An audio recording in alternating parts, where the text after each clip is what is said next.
लालपुर गांव में रामचंद्र नाम का एक व्यापारी रहता था। उसकी कपड़ों की दुकान थी और उसकी दुकान पर 3 नौकर थे। मोनू, तुम अपने घर गए थे ना?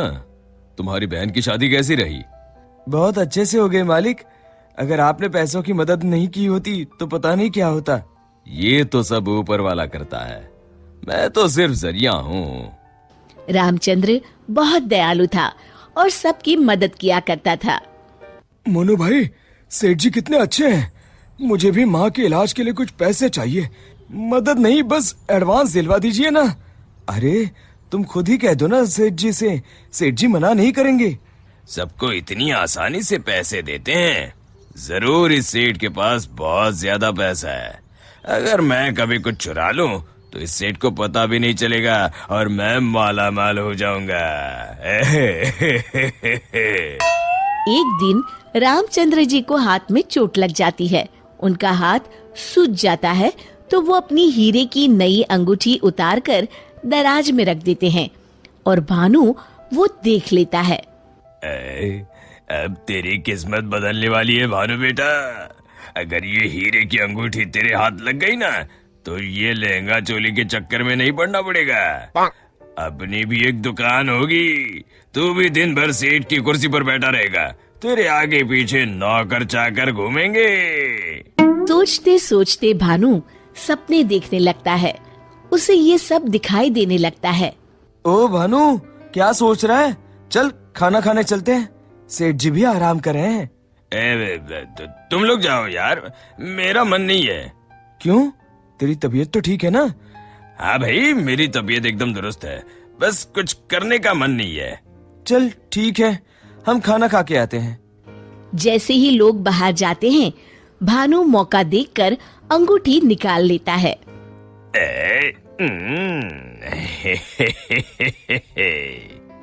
शाम के समय। आज का हिसाब खत्म करो बच्चों, अब दुकान बंद करने का समय हो गया है। जब वे दराज खोलते हैं, अरे ये क्या, मेरी अंगूठी कहाँ गई? मोनू, भानु, भोला, तुम लोगों ने मेरी हीरे की अंगूठी कहीं देखी है क्या? कौन सी अंगूठी मालिक? क्या हुआ मालिक? अब कुछ नहीं, अब कल सुबह मिलते हैं। रामचंद्र रात भर सोचते रहते हैं। अगली सुबह। आज दुकान को दुल्हन की तरह सजाओ, हर आने जाने वाले का मुंह मीठा करवाओ, आज बड़ी खुशी का दिन है। ऐसी क्या बात है सेठ जी? दरअसल कई सालों पहले एक दिन मुझे एक हीरे की अंगूठी मिली। मैं उसे उठा के घर ले आया। उसी रात मुझे सपने में आकर एक बाबा ने श्राप दिया कि तूने पैसों के लालच में जो अंगूठी उठाई है, अब वही तेरा नुकसान करवाएगी। जब से वो अंगूठी मेरे पास थी, मुझे कहीं न कहीं घाटा होता रहता था। घर में कोई न कोई बीमार होता रहता था। पर कल वो अंगूठी किसी ने चुरा ली और वो चोर अंगूठी के साथ साथ श्राप भी ले गया। पर अगर ऐसा ही था तो आपने वो अंगूठी फेंक क्यों नहीं दी सेठ जी? अरे बाबा जी ने कहा था कि न मैं उसे फेंक सकता हूँ, ना ही किसी को दे सकता हूँ। बस मुझे इंतजार करना है कि कोई स्वेच्छा से वो अंगूठी मुझसे ले ले। तो क्या आपका श्राप मुझे मेरा मतलब उस चोर को लग जाएगा? बिल्कुल। अब वो बेचारा ना अंगूठी फेंक सकता है, न किसी को दे सकता है। वैसे एक उपाय है। क्या उपाय सेठ जी? अरे तुम्हें क्या करना भानु भैया, अब चोर जाने और उसकी किस्मत। तू चुप कर, मैं तो ऐसे ही जानना चाहता हूँ। हाँ, क्यों नहीं, क्यों नहीं। दरअसल अगर पूर्णिमा की रात को चोर हमारी दुकान के पीछे वाले बरगद के नीचे अगर अंगूठी गाड़ दे तो वो श्राप से बच जाएगा। तो आपने क्यों नहीं ऐसा किया सेठ जी? तू मेरी जान ले ले। अरे भाई, मुझे ये उपाय अभी पता चला। कल पूर्णिमा है, कल मैं उस अंगूठी को गाड़ने वाला ही था।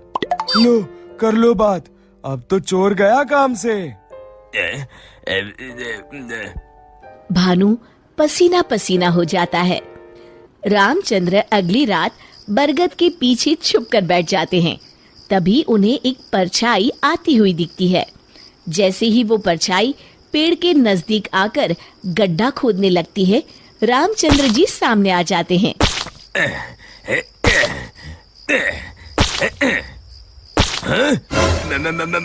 मर गए रे। मुझे माफ कर दीजिए सेठ जी। क्यों, क्या सोचने लगा भानु?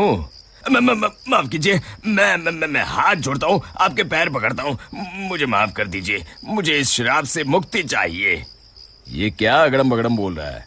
शराब से मुक्ति चाहिए तो प्रायश्चित कर और कसम खा, आज के बाद कभी चोरी नहीं करूंगा।